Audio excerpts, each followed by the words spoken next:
এবার চোখ রাখছি বাংলাদেশের দিকে। এবার কি বাংলাদেশে খালেদা জিয়াকে নিয়ে নয়া রাজনীতি ইউনূসের?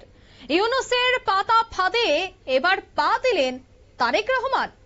তারেক রহমানের ওয়ান টাইম পাস হওয়া ঘোষণা। বিস্তারিত সে বিষয়ে জানবো। এই মুহূর্তে টেলিফোন লাইনে যুক্ত হয়ে গেছে বাংলাদেশ থেকে সাংবাদিক, যদিও নাম প্রকাশ্যে তিনি অনিচ্ছুক। প্রথমে আপনাকে নিউজ ভ্যানগার্ডের পর্দায় স্বাগত জানাচ্ছি। আপনাকেও স্বাগত নিউজ ভ্যানগার্ডের আমাকে যুক্ত করার জন্য।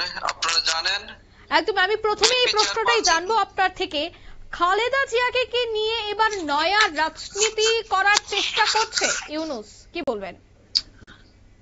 হ্যাঁ, এটা এক ধরনের রাজনীতি বলতে পারেন। আপনারা জানেন গত কয়েকদিন থেকেই খালেদা জিয়ার অবস্থা খুবই সংকটাপন্ন এবং বাংলাদেশি মিডিয়ায় নিয়ে বিভিন্ন ধরনের বক্তব্য প্রকাশ পাচ্ছে। এদিকে খালেদা জিয়ার একমাত্র সন্তান তারেক রহমান, যিনি লন্ডনে আছেন, তার দেশে ফেরা নিয়েও চলছে এক ধরনের রাজনীতি। সরকারের পক্ষ থেকে বারবার বলা হচ্ছে যে তিনি ফিরতে পারেন, কোনো বাধা নেই। যদিও এর মধ্যে আবার তারেক রহমানও তার একটি ফেসবুক পোস্টে তিনি তার নিজের অবস্থানের কথা পরিষ্কার করেছেন। তবে আজকের দিনে যা ঘটনা ঘটেছে সেগুলো খুবই রোমাঞ্চকর, খুবই রোমাঞ্চকর। আপনি দেখেন, একটি প্রোগ্রামে পররাষ্ট্র উপদেষ্টা বলেছেন তারেক রহমান যদি দেশে আসতে চান তাহলে তাকে ট্রাভেল পাস বা ওয়ান টাইম পাস দেওয়া হবে। তিনি এটি দিয়ে বোঝাতে চাইলেন যে তারেক রহমান আসলে বাংলাদেশের নাগরিক নন। ঠিক একই দিন নির্বাচন কমিশন সচিব তিনি আবার বড় ধরনের একটি বোমা ফাটালেন। তিনি বললেন সবচেয়ে, এটিকে বলা যায় মানে তারেক রহমানকে নিয়ে সবচেয়ে বড় গুগলি, সেটি হলো নির্বাচন কমিশন সচিব আক্তার আহমেদ আজকে জানিয়েছেন যে তারেক রহমান এখনো ভোটার হননি। আপনারা জানেন অলরেডি 31 অক্টোবরের মধ্যে বাংলাদেশে যারা নাগরিক, যারা ভোটার হতে চান এবং যারা নির্বাচনে অংশ নিতে চান, তাদের প্রত্যেককেই যারা ওই সময়ের মধ্যে মানে ভোটার হয়েছেন তারাই শুধু নির্বাচন করতে পারবেন। কিন্তু তারেক রহমান এখনো ভোটার হননি। তার মানে আবার এই নির্বাচন কমিশন সচিব আবার একটি কথা বলেছেন যে তারেক রহমানের এখন ভোটার হওয়া এবং নির্বাচনে প্রার্থী হওয়ার বিষয়টি সরকারের উপর নির্ভর করছে। মানে সরকার যদি চান তারেক রহমানকে ভোটার বানাবেন, বানাতে পারেন। সরকার যদি চান তাকে সেই সুযোগ দিতে পারেন। আর যদি না চান তাহলে তারেক রহমানের বাংলাদেশের ভোটার হওয়ার বা নির্বাচনে অংশ নেওয়ার কোনো সুযোগ নেই। এই যে আপনি যে কথাটি বলছিলেন যে ইউনূস কি তাহলে রাজনীতি করছেন, আমার ধারণা এখানে এটা পুরোটাই রাজনীতি, পুরোটাই রাজনীতি সরকারের।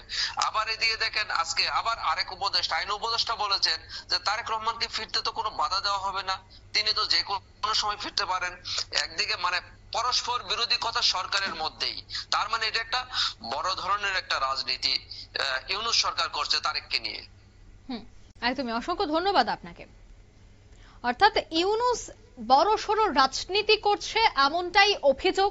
তারেক রহমানকে ওয়ান টাইম পাস দেওয়া হবে এই ঘোষণাও করলে নির্বাচন কমিশনের আধিকারিক। তবে কি এবার নির্বাচনে লড়াই করা নিয়েও রাজনীতি শুরু হচ্ছে?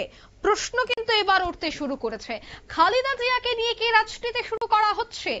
এ নিয়েও উঠছে একাধিক প্রশ্ন। সে বিষয়ে আরো বিস্তারিত জানবো। এই মুহূর্তে টেলিফোন লাইনে যুক্ত হয়ে গেছে প্রতিনিধি শেখ মনিরুল।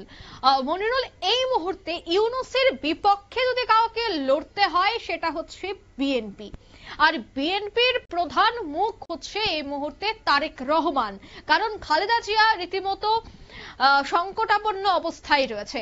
তাই সেই জায়গায় একেবারে সরাসরি নির্বাচন কমিশনের পক্ষ থেকে বলে দেওয়া যে তাকে নাগরিক করা হবে না বা ভোটার তালিকায় তাকে রাখা হবে না, সেই জায়গায় কি নির্বাচন থেকে সরিয়ে নেওয়ার আগে ভাগে চক্রান্ত শুরু হয়ে গেছে, না এই নিয়ে রাজনীতি এই মুহূর্তে তুঙ্গে, কি বলবে? দেখো, আমার পূর্বের বক্তা সাংবাদিক, ইন্টারন্যাশনাল বহু জার্নালে তিনি কর্মরত, তিনি যেটা বললেন তার কথা রেজ ধরেই তোমাকে বলছি যে তারেক রহমানকে নিয়ে এখন চূড়ান্ত রাজনীতি চলছে, শুধুমাত্র বাংলাদেশ নয়, ডিপ স্টেটের মধ্যে। তারেক রহমান তোমার রাজনৈতিক ভাবে আশ্রয় নিয়েছে হচ্ছে লন্ডনে, এবং সেই জায়গাতে যদি তারেক রহমানকে দেশে ফিরতে হয় তাহলে প্রথমে তাকে যে অনুমতি দিতে হবে সেটা হচ্ছে লন্ডনের সরকার থেকে। এখন লন্ডন সরকার অনুমতি দেবে কিনা এটা একটা প্রথম প্রশ্ন। দ্বিতীয় প্রশ্ন হচ্ছে তারেক রহমান আজকে বাংলাদেশের যে জাতীয় নির্বাচন কমিশন তারা পরিষ্কার জানিয়ে দিয়েছে যে তারেক রহমান কিন্তু বাংলাদেশের ভোটার নয়। তার মানে বাংলাদেশের ভোটার তিনি যেহেতু নন, তাহলে তিনি বাংলাদেশের কিন্তু নাগরিকও নন। সেই ক্ষেত্রে বাংলাদেশে আসতে হলে কিন্তু তাকে ভিসা বা ওয়ান টাইম পাস, যেটা স্বরাষ্ট্র উপদেষ্টা বলেছেন, সেটা কিন্তু তাকে নিতে হবে। সেটা ইউনূস সরকার যদিও বলছেন মুখে তারা দেবেন, কিন্তু এই ক্ষেত্রে তিনি কতদিন এই দেশে থাকতে পারবেন না পারবেন সেটা কিন্তু সমস্তটাই তোমার হচ্ছে লন্ডন সরকারকে কিন্তু জানাতে হবে। এবার এই জায়গাতেই হচ্ছে রাজনীতি। যদি তিনি পাকাপাকি ভাবে বাংলাদেশে বসবাস করতে চান, তাহলে তাকে কিন্তু ব্রিটেনের যে নাগরিকত্ব বা রাজনৈতিক আশ্রয় সেটা ছাড়তে হবে। এই মুহূর্তে যা কোনো মুহূর্তেই চাইবেন না তারেক রহমান, কারণ তিনি ব্রিটেনে তার পুত্রকন্যা নিয়ে সুখে শান্তিতে ঘর করছে। এবং বিএনপি কে নিয়ে আজকে এই জায়গাতে রাজনীতিটা শুরু হয়ে গেছে। দেখো, যখন খালেদা জিয়া পুরোপুরি অসুস্থ এবং তিনি মৃত্যু সজ্জায় পাঞ্জা লড়ছেন, সেই সময়তে তোমার হচ্ছে বারবার তারেক রহমান বলছেন যে তার চিকিৎসা করার জন্য তাকে বিদেশে নিয়ে যাওয়া প্রয়োজন। কিন্তু বিগত 48 ঘন্টা হয়ে গেল, ইউনূস সরকার কিন্তু তার বিদেশ যাত্রাতে খালেদা জিয়ার এখনো কোনো পারমিশন দেয়নি। মূলত লন্ডন সহ তোমার হচ্ছে দুবাইতে নিয়ে যাওয়ার একটা পরিকল্পনা ছিল তারেক রহমানের। সেই ক্ষেত্রে এই দুই সরকারের সঙ্গে এখনো বাংলাদেশ সরকার কিন্তু কোনো রকম যোগাযোগ করেনি।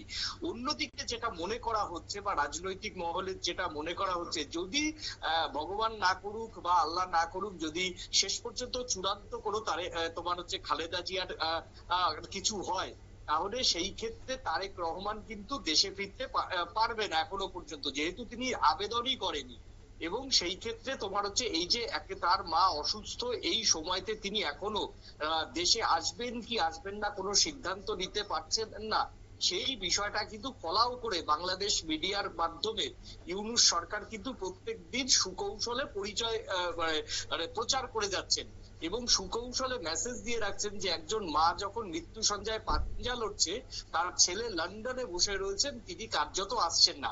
অর্থাৎ বিএনপির ভোটারদের কাছে তারেক রহমানের যে ভাবমূর্তি, সেই ভাবমূর্তিটা ধীরে ধীরে খারাপ করে দেওয়া হচ্ছে এবং পরিষ্কার মেসেজ দিচ্ছে, মানে ভোটারদের তারা বোঝাচ্ছে নিচু তলাতে, যে মানুষ মা যখন মৃত্যু সজ্জায় পাঞ্জা লড়ছে, যে মানুষ এখনো পর্যন্ত ঢাকায় ল্যান্ড করতে পারলো না, সেই মানুষ কিভাবে দলের কর্মীরা বিপদে পড়লে লন্ডন থেকে ঢাকায় আসবে, তা নিয়ে কিন্তু তোমার কর্মীদের মধ্যে ইউনূস এবং এনসিপি জামাত বোঝাতে শুরু করেছে। অর্থাৎ কোথাও একটা বিএনপির তারেক রহমান যেহেতু শীর্ষ নেতা, তার এই রাজনীতির মধ্যে বাংলাদেশে তার ভাবমূর্তিকে ক্ষুণ্ণ করার চেষ্টা একটা সুকৌশলে চালালেন ইউনূস এবং সঙ্গে তার উপদেষ্টা। অর্থাৎ বাংলাদেশের এখন যদি আওয়ামী লীগকে বাদ দিয়ে সব থেকে বড় রাজনৈতিক দল হচ্ছে বিএনপি, এবং বিএনপির প্রধানের যদি ভাবমূর্তিটা ক্ষতি করা যায়, তাহলে অটোমেটিকলি তোমার হচ্ছে জামাত এবং এনসিপির উত্থান হবে। একদিকে যেমন তোমার হচ্ছে আন্তর্জাতিক কতগুলি বিষয় রয়েছে, অন্যদিকে এই ইস্যুটাকেই কাজে করে বিএনপির প্রধানের ভাবমূর্তি খারাপ করে কার্যত বিএনপিকে যাতে ভাঙা যায়, সেই যে সুকৌশলের রাজনীতি, সেটা কিন্তু শুরু করেছে ইউনূস। এখন বল হচ্ছে তারেক রহমানের কাছে, কারণ তারেক রহমান এই ঝুঁকি নিতে রাজি হবে কিনা। এবং বাংলাদেশে কিন্তু সোশ্যাল মিডিয়া অনেকেই প্রশ্ন তুলছে, যে মানুষ মায়ের জন্য ঝুঁকি নিতে চাইছে না, সে কিনা হবেন প্রধানমন্ত্রী, যে মানুষ মায়ের জন্য দেশে আসতে পারেন না, সে কিনা কর্মী বা দলের নেতাদের জন্য শেষ পর্যন্ত দেশে আসার সিদ্ধান্ত নেবে। এইরকম কটাক্ষ কিন্তু ইতিমধ্যেই উঠতে শুরু করেছে। অর্থাৎ তারেক জিয়ার ইস্যুটাকে বা তোমার হচ্ছে খালেদা জিয়ার ইস্যুটাকে, এটা একটা লং টাইম টানার পরিকল্পনা সুকৌশলে করেছে ইউনূস, যাতে বিষয়টিকে আরো বেশি টানা যায়। তাহলে টানলে তারেক জিয়ার ভাবমূর্তি ক্ষতি হলেই কিন্তু বিএনপির ভাবমূর্তি ক্ষতি হবে। অন্যদিকে প্রায় 48 ঘন্টা গেছে, এখনো পর্যন্ত কিন্তু তোমার হচ্ছে এই খালেদা জিয়ার যে বিদেশে তাকে এয়ার অ্যাম্বুলেন্সে করে যেটা পাঠানো হবে, তার এখনো পর্যন্ত কোনো অনুমতি হয়নি। অর্থাৎ ইস্যুটাকে বাঁচিয়ে বিএনপিকে কিন্তু কালিমালিপ্ত করার একটা কিন্তু মরিয়া চেষ্টা করছেন ইউনূস। একদমই, ধন্যবাদ। অর্থাৎ কালিমালিপ্ত করার চেষ্টা, এবং এই পুরো ঘটনায় কিন্তু অবশ্যই রাজনৈতিক মহলে প্রশ্ন উঠতে শুরু করেছে, যদি তারেক রহমানকে ভোটারই না করা হয়, নাগরিকই না করা হয় বাংলাদেশে, তবে সে কিভাবে লড়াই করবে বা কিভাবে সে দেশের প্রধানমন্ত্রীর মুখ হবে। অন্যদিকে এই বিষয়টাকে কেন্দ্র করে যেভাবে নির্বাচন কমিশনের আধিকারিকের বার্তা উঠে এসেছে, তা এর পেছনে কি ইউনূসের পরামর্শ রয়েছে নাকি ইউনূসের এর পেছনে রাজনৈতিক চাল রয়েছে, আলোচনা হচ্ছে রাজনৈতিক মহলে। নিয়ে নিচ্ছি ছোট্ট একটি বিজ্ঞাপন বিরতির সঙ্গে থাকুন।